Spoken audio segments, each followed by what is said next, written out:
Hey co-stars, and welcome to another Star Trek video on the Generation Films channel, and today we are looking at the Borg Cube. You know, the principal starship of the Borg Collective. Those guys who seem to feel the need to announce their arrival every time, even when everyone knows who they are, they still do it anyway. We are the Borg. Lower your shields and surrender your ships. We are the Borg. You will be assimilated. Resistance is futile. Perhaps not. We are the Borg. I know very well who you are. Kind of like those annoying robocalls you get. We are the Borg. This is your last chance to lower your interest rates on your credit card. Anyway, the Borg Cube was 3 kilometers by 3 kilometers in height, length, and width, and that gave it a total volume of 28 cubic kilometers. I think when Paramount Pictures were thinking up an idea for the Borg Cube, they were sort of like, we want a massive ship, and a circle has already been done. So how about a cube? I don't know why, but the Empire and the Borg both kept their floors really clean and polished and shiny. So shiny you can even slide on them. I don't know, maybe that's just a trait that all psychopaths share. They like really shiny floors. Anyway, here are 10 features of the Borg Cube. Number 1, Decentralized Systems. Borg ships are decentralized. There's no specific bridge or engineering section, not even a specific living quarters. You just got this little alcove, which is still probably more space than you get on a Spirit Airlines flight. They even had a decentralized blockchain currency for paying for things in the mess hall that they got from species 5618 when they assimilated several Brooklyn-based startups.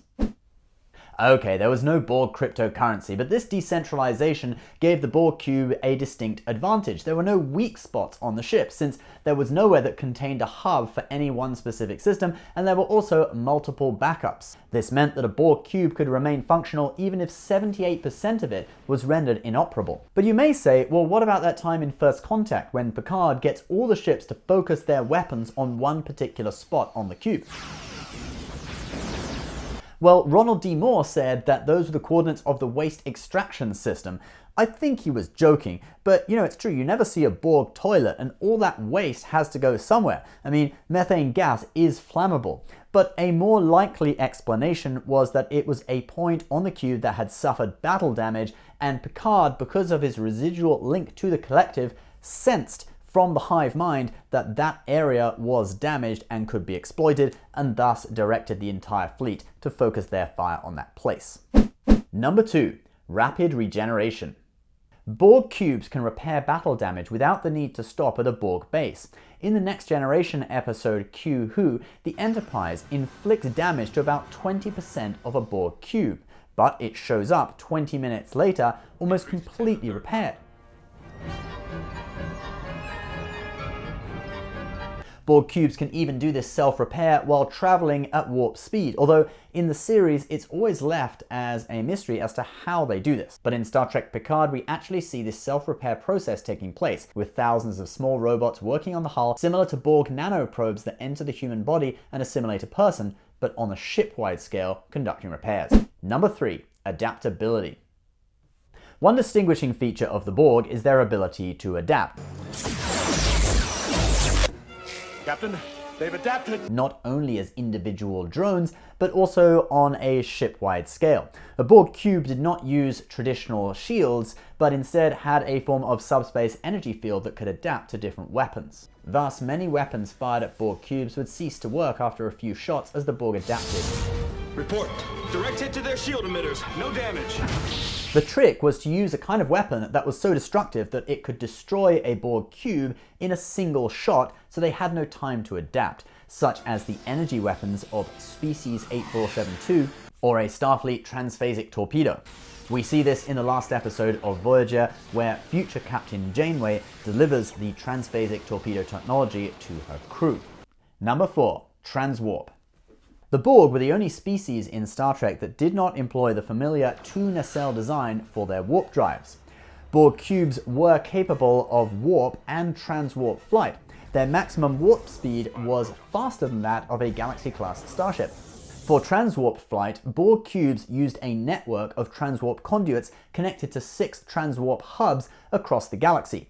In the Next Generation episode Descent, Geordi describes the transwarp conduits like falling into a fast-moving river and being swept away by the current. But it was perilous and you would need to employ countermeasures, like Captain Rios explains when Soji attempts to use a Borg transwarp conduit in Star Trek Picard. So your plan is just fly into a transwarp conduit, don't set up a structural integrity field, no chronoton field, just jump right in.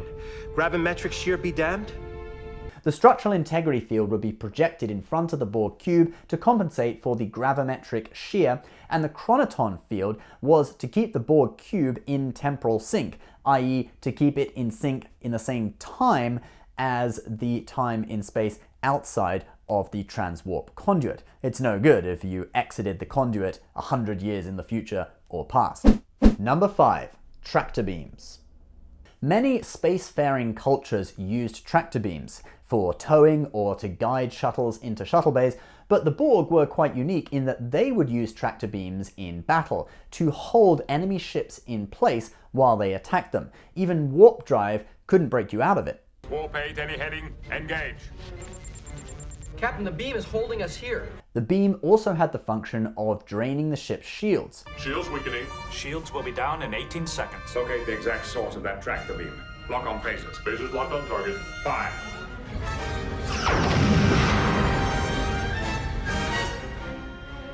They still have us. Shields are down, sir. Which would prepare the target for the next phase of the attack. Number 6. Cutting beam. They used what Worf describes as some kind of laser beam to cut into the hull of a ship. At the Enterprise's first encounter with the Borg, they used a cutting beam to steal a portion of the hull. They managed to steal the only toilet on board. I guess they did have issues with their waste management system. Maybe the technology would come in useful. Anyway, it seems that in that particular instance, the use of the cutting beam was to steal a portion of the hull for analysis rather than to fight, since Borg do not attack enemy ships until they consider them a threat.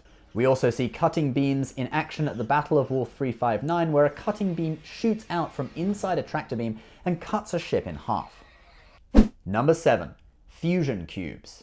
Borg cubes had the ability to fuse together into what was called a fusion cube. Well, at least in the video game Armada 2, so I guess it's not really on-screen canon, but it's fun. The Borg would need to create a fusion hub, and then 8 cubes could be fused together to create a cube 6 by 6 kilometers across, which gives it an internal volume of over 200 cubic kilometers. Kind of like a small moon. That's no moon. It's a space station. This made fusion cubes incredibly powerful, and they could overpower a fleet of ships or even a starbase. Anyway, back to canon. Number 8. Spatial Trajector.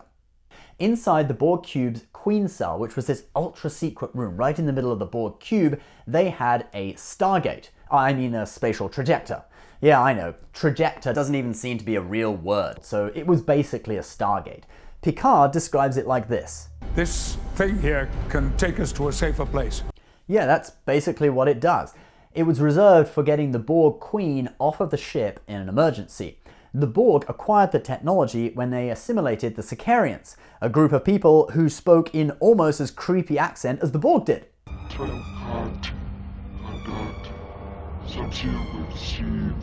Okay, that was also from Stargate.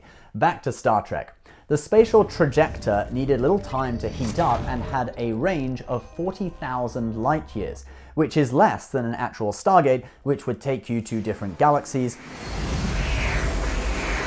40,000 light years is about crossing halfway across our galaxy. Still a safe distance from any battle. That distance on a regular starship at maximum warp would take several decades to navigate. Number 9. Nursery.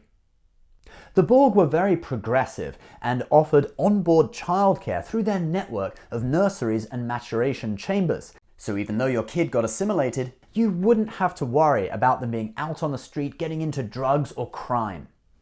No, instead they would be tranquilly soaking in this green liquid for 17 power cycles, which accelerated their growth to a fully functional drone, at which point they would join the collective. According to 7 of 9, the Borg only increase their numbers through assimilation. They do not mate together to produce offspring. And that makes sense. I mean, you think 7 of 9 looks very pretty now, but this is what she looked like when she was a fully fledged Borg. She was definitely a swipe left on Borg Tinder. But anyway, these facilities were used for assimilated infants and youngsters, and they were some of the many family-friendly facilities on the ship. Number 10. Escape vehicles, Borg Sphere. Although we've seen quite a few different shapes of Borg ship, there is only one that counts as an auxiliary vehicle, i.e. that can be launched from inside a Borg cube, and that is the Borg Sphere. It's pretty big, measuring 600 by 600 meters. The first time we see the sphere is in Star Trek First Contact, where the Borg Queen escapes an exploding Borg cube and uses the sphere to go back in time and try to assimilate Earth. But the sphere is destroyed by quantum torpedoes from the Enterprise E, and remains of the sphere land in the Arctic, only to be discovered by researchers years later, who wake up the surviving drones frozen in the ice. The story is told in the Star Trek Enterprise episode Regeneration. Out in the Delta Quadrant, Voyager also encounters Borg spheres, but they're used as scout ships and long-range tactical craft, not to assimilate entire planets like Borg cubes are. They also find them reasonably easy to destroy. Well guys, that is our 10 features of the Borg cube. Please let us know in the comments below if we missed any. Please subscribe if you're new, and We are the Borg. This is your last chance to lower your interest rates on your credit card accounts. We are outside your house.